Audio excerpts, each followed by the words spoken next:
Hello दोस्तों, good morning all of you. कैसे हैं? उम्मीद है कि अच्छे होंगे और एग्जाम का प्रिपरेशन कर रहे होंगे।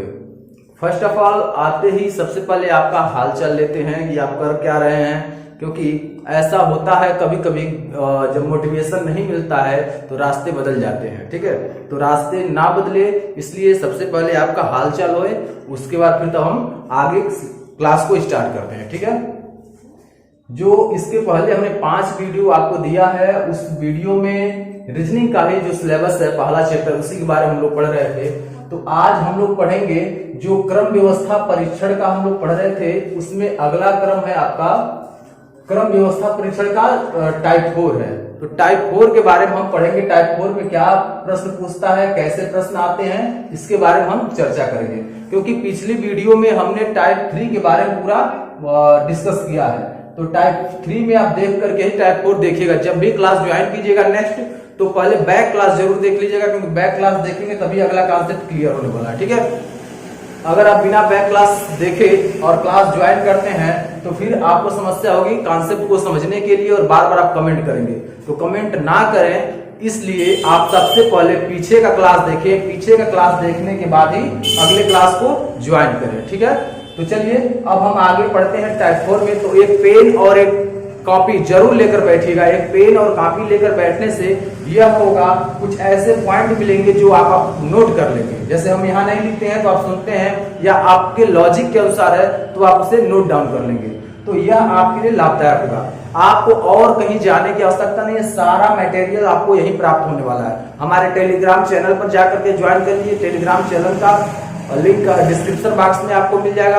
आईटी ऑनलाइन एजुकेशन नाम से टेलीग्राम चैनल है, टेलीग्राम चैनल पर जा सकते हैं। और फेसबुक पर भी जाकर के आप ज्वाइन कर सकते हैं, आईटी ऑनलाइन एजुकेशन के नाम से है, तो आप जाकर वहां से ज्वाइन कर सकते हैं।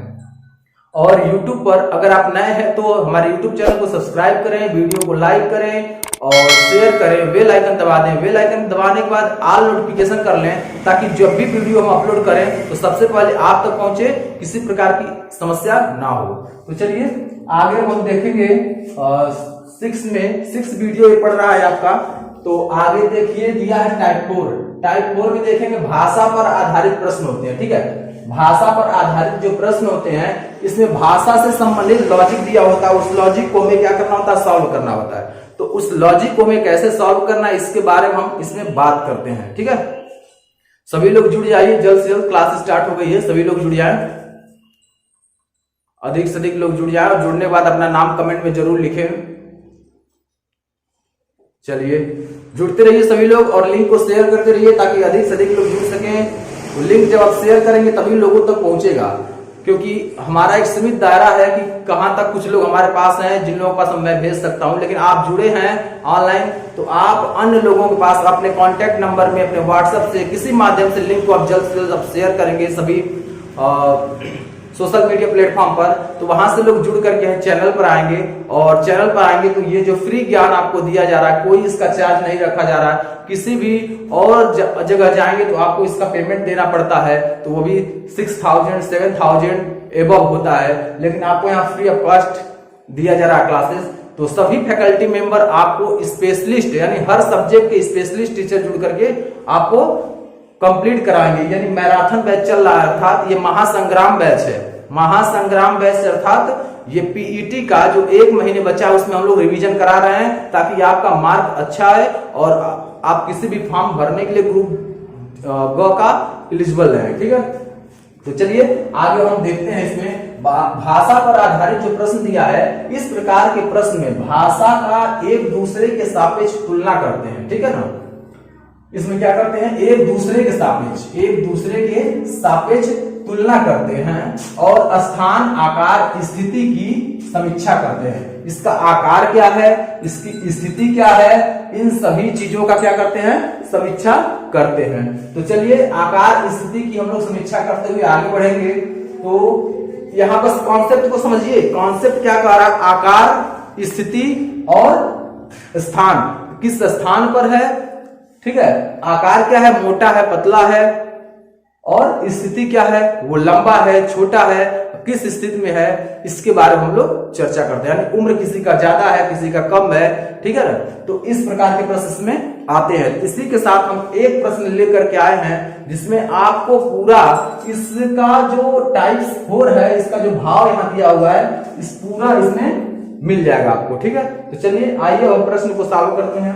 दिया है एक दुकान में 4 खिलौने। एक दुकान में कितने खिलौने हैं? 4 खिलौने। कौन कौन है? यम है, यन है, ओ है और पी है। पी न तो यम जैसा है, पी जो है न तो यम जैसा है, यानी पी जो है यह यम जैसा नहीं है। तो एक रेखा हम खींच लेते हैं सबका, ठीक है। ऐसे करके रेखाएं हम लोग खींच लेते हैं ताकि बनाने में आसानी रहे, ठीक है। 4 लोग हैं, 4 रेखा हो गया। उसके बाद यहाँ क्या कह रहा है कि यम जैसा लंबा नहीं है, यानी पी यम जैसा लंबा नहीं है। तो यम यानी सबसे लंबा है। अभी ऐसे एडजस्ट करते हैं। और न ही ओ जैसा छोटा है और ओ जैसा छोटा भी नहीं है, ठीक है। ओ जैसा छोटा भी नहीं है। तो फिर क्या होगा? यन पी से छोटा है। लेकिन अब देखिए यहाँ क्या आ जाएगा, यहाँ आपका आएगा पी आ जाएगा, यानी पी जो है आपका वह छोटा है, ठीक। किससे? यम से। यन से छोटा है परंतु ओ से लंबा है। अब देखिए यन से छोटा है लेकिन ओ से लंबा है। ओ से क्या है? लंबा है। तो ओ से लंबा कौन है? यन। यन से लंबा कौन है? पी। और पी से लंबा कौन है? यम है।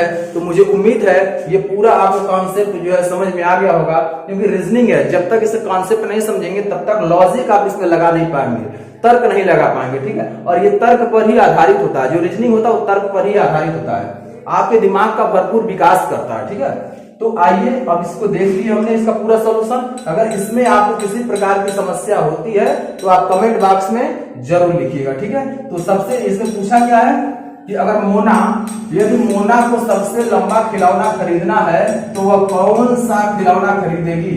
तो सबसे लंबा खिलौना कौन है? यम है। तो सबसे लंबा खिलौना आपको क्या होगा? यम होगा, ठीक है। यानी सी नंबर ऑप्शन, इसका सी नंबर ऑप्शन सही होगा। तो दोस्तों मुझे उम्मीद है कि आपको पूरा कॉन्सेप्ट समझ में आया और आप आसानी से इसे समझ भी गए होंगे। अगर किसी प्रकार का डाउट होता है तो कमेंट बॉक्स में जरूर लिखें। अगर आप हमारे चैनल पर नए हैं तो चैनल को सब्सक्राइब करें, लाइक करें, शेयर करें और बेल आइकन जरूर दबा दें ताकि हर वीडियो की नोटिफिकेशन आपको मिलता रहे। चलिए अब अगले स्लाइड पर चलते हैं, अगले प्रश्न पर।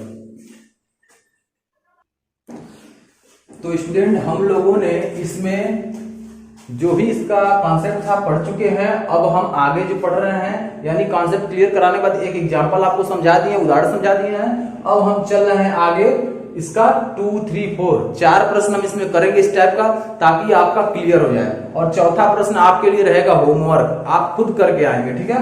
या फिर आप खुद कमेंट कीजिए, इसको सॉल्व करते चलिए साथ में, क्योंकि कॉन्सेप्ट आपका क्लियर करा दिए हैं और साथ में आप सॉल्व करते चलेंगे तो भी आपके लिए भी बेहतर रहेगा, ठीक है। तो चलिए सबसे पहले दूसरा नंबर प्रश्न को हम सॉल्व करते हैं।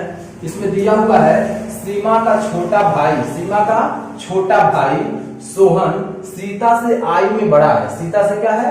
आयु में बड़ा है। श्वेता दीप्ति से छोटी है किंतु सीमा से बड़ी है। तो आयु में सबसे बड़ी कौन है? अब देखिए सीमा का छोटा भाई, अब देखिए सीमा, सबसे पहले देखिए सीमा का छोटा भाई, छोटा भाई जो है वो सीता से आयु में क्या है? बड़ा है। सीता से आयु में बड़ा है। तो जब सीता से आयु बड़ा है तो आप ऐसे लगा देंगे, यानी सीता से आयु में बड़ा है कौन? सोहन। सोहन सीता से आयु में बड़ा है, ठीक है। उसके बाद क्या कह रहा है? फिर देखेंगे श्वेता दीप्ति से छोटी है। और जो श्वेता है किससे छोटी है? दीप्ति से। दीप्ति से श्वेता क्या है? छोटी है। कौन? श्वेता। श्वेता जो है दीप्ति से छोटी है। उसके बाद क्या कह रहा है आगे? किंतु सीमा से बड़ी है। किंतु सीमा से बड़ी है। सीमा से बड़ी है। अब देखिए यही क्रम आपका बनना चाहिए, जब भी आप बनाएंगे तो यही क्रम में बनाना होगा। सीमा का छोटा भाई सोहन सीता से आयु में बड़ा है। अब देखिए सीता से आयु में सोहन बड़ा है। श्वेता दीप्ति से छोटी है। अब देखिए श्वेता क्या है? श्वेता दीप्ति से छोटी है किंतु सीमा से बड़ी है। लेकिन क्या है? श्वेता सीमा से बड़ी है। उसका क्या पूछ रहा है, तो आयु में सबसे बड़ी कौन है, आयु में सबसे बड़ी कौन है, तो दीप्ति है। इस प्रश्न का सही उत्तर हो जाएगा डी नंबर ऑप्शन आपका हो जाएगा सही उत्तर। ठीक है, 2 नंबर प्रश्न का सही उत्तर आपका होगा डी नंबर। अगर आपको यह प्रश्न समझ में न आया हो तो जरूर कमेंट करें, ताकि फिर आपको इसी टाइप का प्रश्न हम सॉल्व करा सकें। चलिए आगे पढ़ते हैं 3 नंबर में। 3 नंबर में आपका दिया हुआ है P की आयु Q के बराबर है। अब यहाँ ध्यान रखना ये है, क्या कर रहा है, इस क्वेश्चन बेस पर हम लोग चलेंगे। P की जो आयु है वह किसके बराबर है, Q के बराबर है। तो आप लिख देंगे P की आयु Q के बराबर हो गई। ठीक है, P की आयु Q के बराबर हो गई। और आगे चलेंगे, R S से छोटा है। अब ध्यान रखना R जो है वह किससे छोटा है, S से छोटा है आपका R। यहां ध्यान रखेंगे, S से छोटा क्या है R। T R से छोटा है, T जो है वह R से छोटा है। अब देखिए T R से छोटा है किंतु P से बड़ा है, किंतु P से बड़ा है, किंतु P से बड़ा है। तो सबसे बड़ा कौन है, अब देख लीजिए सबसे बड़ा कौन है। एकदम सिस्टमेटिक आपको चलना, कुछ करने की आवश्यकता नहीं है, बस जैसे जैसे ये कह रहा है अकॉर्डिंग टू चलते जाएंगे। जब हम आसानी से जब इसको पढ़ते जाएंगे सिर्फ, तो ये आसानी से लगता चला जाएगा। तो यहाँ आप देख रहे हैं, यहाँ दिया हुआ P की आयु Q के बराबर है, यहाँ P की आयु Q के बराबर हो गई। उसके बाद R S से छोटा है, R जो है S से छोटा हो गया, R T R से छोटा है, T जो है R से भी छोटा है, किंतु P से बड़ा है। अब देखिए P से बड़ा हो गया। अब सबसे बड़ा कौन है, तो सबसे बड़ा कौन है आपका, यहाँ देखेंगे यस। तो इस प्रश्न का भी डी नंबर ऑप्शन सही है, यस होगा जो वह आपका बड़ा होगा। तो उम्मीद है ये भी प्रश्न आपको समझ में आ गया होगा। ठीक है, तो उम्मीद है आपको ये भी प्रश्न समझ में आ गया होगा। अगर किसी प्रकार की दोनों प्रश्न में समस्या हो जरूर कमेंट बॉक्स में लिखिएगा। ठीक है, ताकि अगला जब हम प्रैक्टिस सेट सॉल्व कराएं तो इससे संबंधित इंक्लूड कर दे, उस प्रश्न को इंक्लूड कर दिया जाए। ठीक है, अब हम 4 नंबर प्रश्न आपको समझाकर छोड़ देंगे होमवर्क पर, आपको खुद करके बताना है। तो चलिए 4 नंबर दिया, यदि राम श्याम से अधिक धनवान है, राम क्या है, श्याम से अधिक धनवान है, तो लेकिन परंतु उतना नहीं जितना मोहन है। समझ में आया, एक बार और समझिए, यदि राम श्याम से अधिक धनवान है परंतु उतना नहीं जितना मोहन है, तो श्याम है, तो श्याम क्या है, मोहन से निर्धन है, राम से धनवान है, या मोहन से धनवान है, या रमेश से निर्धन है। ठीक है, तो ये आपका 4 ऑप्शन है, इस चारों ऑप्शन पर आपको इसे सॉल्व करना है। सॉल्व करके कमेंट बॉक्स में आप लिखेंगे इसका उत्तर क्या होगा। ठीक है, तो आज हम यह टॉपिक खत्म कर दिए। आज आपका कॉन्सेप्ट खत्म हो गया, इसका क्रम व्यवस्था परीक्षण का कॉन्सेप्ट पूरा क्लियर हो चुका है, यानी इसमें किसी प्रकार की आपको सस्पेंस नहीं है। अगर किसी प्रकार की आपको समस्या होती है तो आप जरूर कमेंट बॉक्स में लिखें, ताकि आपको कोई समस्या ना हो। ठीक है, तो आपको समझ में आ गया होगा। तो दोस्तों, अगर हमारे चैनल पर नए हैं तो हमारे चैनल को सब्सक्राइब कीजिए, वीडियो को लाइक कीजिए, शेयर कीजिए, बेल आइकन दबाकर ऑल नोटिफिकेशन कर लीजिए, ताकि जितने भी नोटिफिकेशन आए सबसे पहले आप तक पहुंचे और ये भी वीडियो मिस ना हो। तो अधिक से अधिक शेयर करने का प्रयास कीजिए, क्योंकि आप शेयर करेंगे तो अधिक लोग जुड़ेंगे। जब अधिक से अधिक लोग जुड़ेंगे तो पढ़ने का मजा ही कुछ और होगा, और सभी लोग कमेंट करेंगे तो आप उनकी तुलना में और बेहतर होंगे, क्योंकि आप पहले से पढ़ रहे हैं, उनकी तुलना में और बेहतर होंगे। तो कंपटीशन होगा, जब कंपटीशन होगा तो बहुत बेहतर आपका एजुकेशन होगा। ठीक है, पढ़ाई ग्रुप में ही रह करके किया जा सकता है। ठीक, तो आज के लिए इतना ही। थैंक्स फॉर वॉचिंग, बने रहिए हमारे चैनल IT ऑनलाइन एजुकेशन पर।